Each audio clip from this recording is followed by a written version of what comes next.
Hello guys! Welcome! Collective reading tayo ngayon. So, tingnan natin kung ano yung current energy ng person mo. Para to sa mga no-contact situation na nakikibalita sa kanilang mga person. So, be open-minded ha. Hindi halos lahat makaresonate. Thank you nga po pala sa mga nagsusubscribe, sa mga bumabalik. Maraming salamat. So, start na tayo. So, itatanong natin ngayon ano yung nangyari sa kanya nang bigla kang nawala? Okay? Ano yung nangyari sa kanya? Give me the message. Ano yung nangyari sa person mo nang bigla kang nawala? Okay? Give me the message. Ano yung nangyari sa person mo nang bigla kang nawala?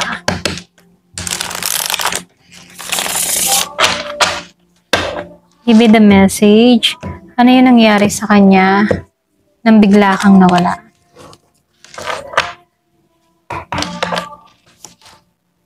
So, meron ka ditong Wheel of Fortune. Meron ka ditong Knave of Swords or Page of Swords, reverse. So, lumabas ang Ace of Pentacles, reverse. Meron Page of Cups, reverse. Then, sinabayan ng King of Wands, upright. Lumabas din ang The Sun, upright. Merong Justice, reverse. Then, lumabas din ang King of Pentacles, upright. Merong Two of Wands, upright. Seven of Wands, reverse. Merong Queen of Swords, reverse. Queen of Wands, reverse. And the Six of Pentacles, upright. Meron akong nakikita dito na Gemini, Libra, and Aquarius.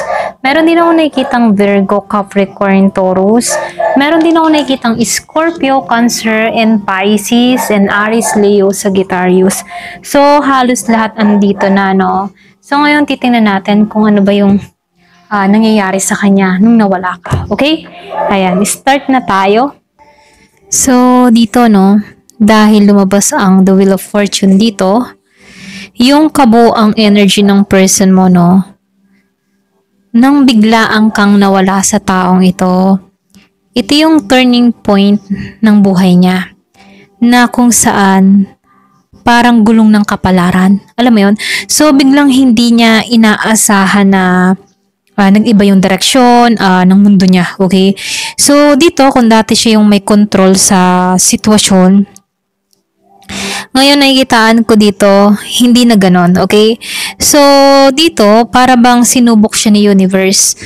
So, dito na nakikitaan ko rin dito, no, merong karmic energy dito na ibig sabihin, nangyari ito para baguhin siya o turuan siya ng leksyon tungkol sa mga ginawa sa'yo. Kumbaga, tinuruan din siya ng leksyon para matuto siyang ibaba yung pride niya or pwede rin matutunan niyang i-balance yung kanyang ginagawa, no? So, nakikitaan ko dito, dito niya nalaman yung tunay na halaga ng connection niya sa'yo, okay?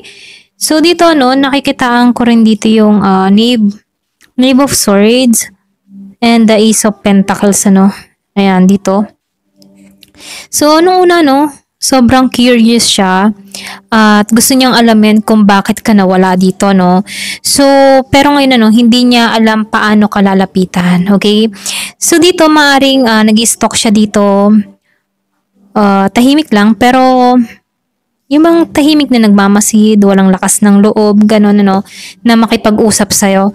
So, dito, maraming mental conflict na nangyayari sa tao na to.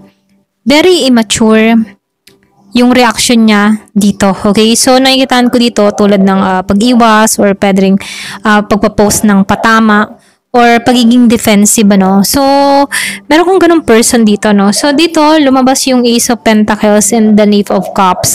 Then, sinabayan pa dito ng King of Wands, So, nakikitaan ko dito, naramdaman niyang nasayang yung pagkakataon dito sa Ace of Pentacles and Page of Cups. So, nakikitaan ko dito, para bang may potential sana kayong dalawa, lalo-lalo na si stability, commitment, and growth, Kaya lang, nawala lahat nung umalis ka, okay? So, may guilt, realization na hindi niya akalain, na gano'n ang mangyayari. So, nakikitaan ko dito,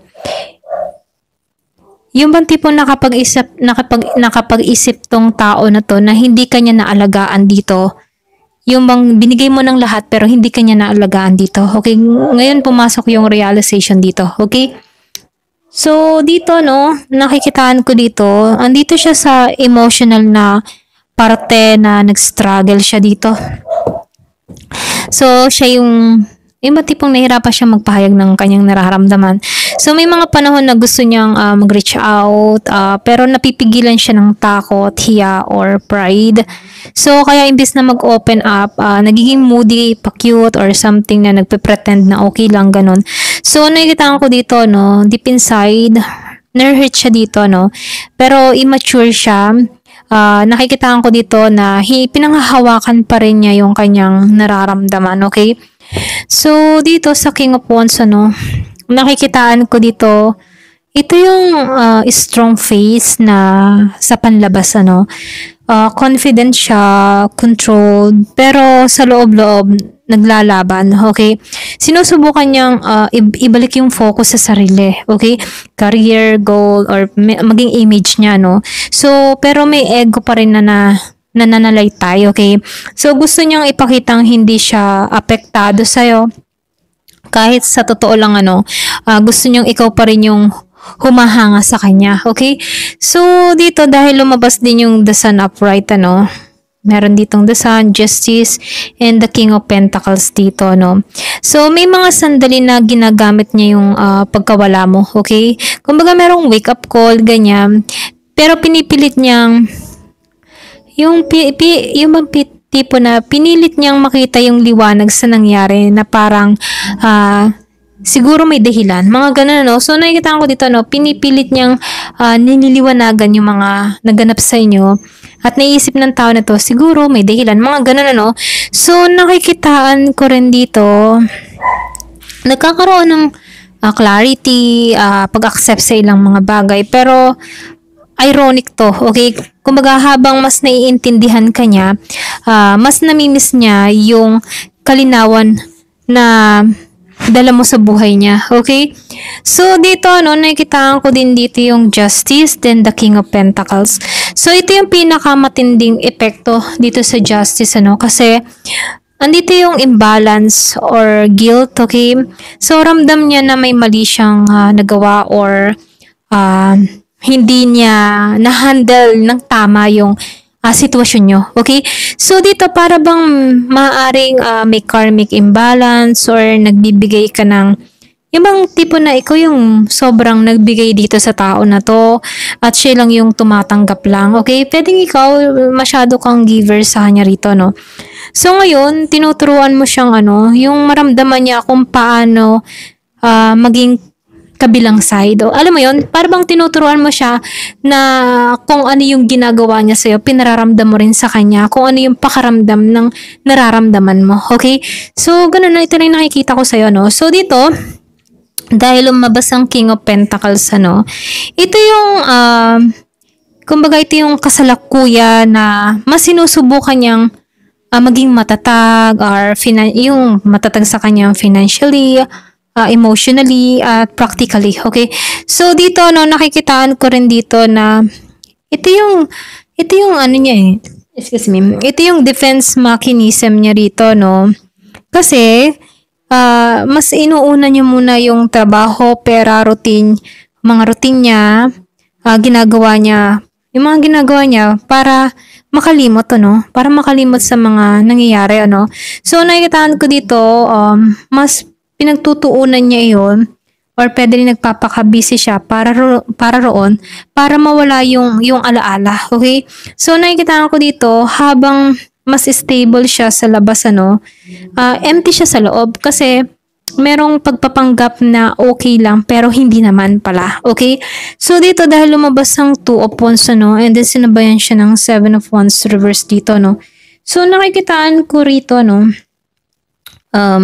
yung mga tipong nasa phase siya ngayon ng pag-iisip kung babalik ba o mag-move on na lang ba, ganon.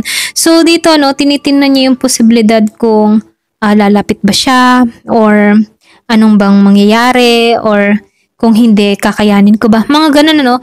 So, dito may longing pa rin. Pero, gusto muna niyang siguraduhin kung worth it pa ba. Okay? So, dito, ano, nasa crossroad siya ng pamimili or nasa crossroad siya ng choices niya. Okay? So, dito sa Seven of Wands, ano, nakikitaan ko dito na unti-unti niyang binababa yung kanyang guard niya dito, no? So, kung dati ay very defensive tong tao na to or palaban siya rito, so ngayon ano, napapagod na rin siya makipaglaban sa sarili niyang nararamdaman, okay? So, yung bang meron siyang ano, yung tipo na may energy na surrender. So, para bang gusto niyang aminin na nasaktan siya at hindi siya ganong katatag gaya ng pinapakita niya. Okay? Yung bang tipo na gusto niya nang ipakita yung totoong nararamdaman niya. Okay? So, dito lumabas ang Queen of Swords reverse and the Queen of Wands reverse and the Six of Pentacles reverse. Kumbaga, ano, ito yung epekto sa isip niya kasi yung pagiging cold niya, yung distance, pero matalim yung memorya. Alam mo yon, yung bang tipo na kahit magpanggap siya na okay lang siya, hindi niya pinakikita yung totoo niyang nararamdaman, pero mas matalas pa rin yung alaala mo sa kanya. Okay? So, pakaramdam niya, tinuluyan mo siya or pinutol mo na yung connection. Okay? So, pwedeng iba sa inyo, no? Yung pamula ng nilayuan mo tong tao na to, dun siya naging cold or dun siya parang walang naging sigla, ganon. So dito, habang lalo kang lumalayo sa tao na to, mas lalong nagiging ano yung bang tipo na mas lalong nagiging matalas yung mga alaala or mas lalong lumalalim yung alaala. Okay? So, ito yung nakikita ko dito, no? Kumbaga, pakaramdam niya dito, nung pinutol mo siya sa buhay mo, dun siya nagkaroon ng resentment. Okay? Dun niya naramdaman yung absence mo sa buhay niya. Okay? Yung bang tipo na gano'n, no? The more na nawawala ka sa kanya, the more na hinahanap-hanap ka niya. Ganon, okay? So, ngayon, ano, itong tao na to, nagre-reflect sa kanya lahat. Nakikita niya kung gaano siya kasakit, okay? Kung gaano siya kasakit sa'yo, na minsan, meron din tong mga nasabi sa'yo, or nagginawa niya noon, na ngayon niya nararamdaman yung epekto, okay? Alam mo yun, yung bang tipo na, meron itong mga nasabi, meron siyang nakapanakit sa'yo, na ngayon nag-reflect sa kanya, okay? Yung bang hindi inaasahan nag-reflect sa kanya lahat-lahat, okay? So, dito, ngayon niya na iintindihan or nauunawaan kung ano yung pakaramdam ng tahimik. Alam mo yon, pwedeng yung iba sa inyo, ikaw yun na lang lagi ang nagigive, ikaw na lagi ang yung nag-aalaga, nag-care, or pwede ikaw kumukuha ng attention niya. Pero dahil sa nanahimik ka dito, ngayon niya nararamdaman na ganito pala yung pakaramdam mo noon nung siya ay hindi namamansin sa'yo. Okay? So, ito lang yung nakikita ko, no? So, yung pagiging mong silence, hindi siya sanay sa pagiging mong ganun. Okay? Ayan. So, dito, no, sa Queen of Wands, ano, nakikitaan ko rin dito, no, nung una, parang hinahanap niya yung energy mo dito, no, yung pagiging mong lively, yung warm mo, yung confident mo, pero nung wala ka na, no, nawala siya ng inspirasyon, drive, and confident, okay? May jealous energy rin ito, okay? So, nakikita ko dito, baka may mga naiisip siya na baka may iba nang nagbibigay sa'yo ng attention or pwede rin, baka may iba ka ng kinakasama, mga ganun, ano. So, meron siyang selos na nararamdaman sa'yo. Pwedeng, baka meron ka ng ibang mahal, ganyan, okay? Ibang lalaki, ibang babae, ganun, okay? So, dito sa Six of Pentacles, ano, lumabas dun sa dulo. Ito yung huling mensahe, ano, kasi medyo imbalance siya dito sa give and take. Nung nawala ka, doon lang niya na-realize na ikaw pala yung nagbibigay ng energy sa kanya. Ikaw yung nagbibigay ng care sa kanya, effort, emotional balance, ano. So, ngayon, siya naman ang nararamdaman yung kakulangan, ano. So, lesson ito sa kanya kasi hindi naman pwedeng puro na lang ikaw, ano. So, ngayon, ngayon niya naranasan na kailangan din niyang mag-give, ano? Kasi nakikitaan ko dito sa tao mo, masyado tong tumanggap ng tumanggap, ano? Hindi siya marunong magbigay ng oras, attention, or panahon sa'yo, no? Pero dahil pinaramdam mo sa kanya, kung ano yung pakaramdam na naranasan mo sa kanya, dun niya naiintindihan kung bakit ganun ang reaction mo sa kanya, okay? So dun lahat na dun pumasok dun pumasok yung reflection. So dito nakikitaan ko dito yung bang pagkawala mo hindi lang basta simpleng pag-alis sa kanya, ano? So, ito yung spiritual na consequence at karmic awakening, ano? So, ngayon niya nararamdaman kung gaano ka kahalaga, pero hindi siya sigurado kung paano babawi, okay? So, may pride pa rin itong tao na to, pero humihina na. So, dito sa malalim na antas, ano, tinuturo ng sitwasyon sa kanya yung humility and responsibility at tunay na halaga ng koneksyon na hindi lang basta sa passion, kundi para sa respect at effort, okay? Ayan, ito lang nakikita ko. Ayan. Thank you for watching. Love and peace.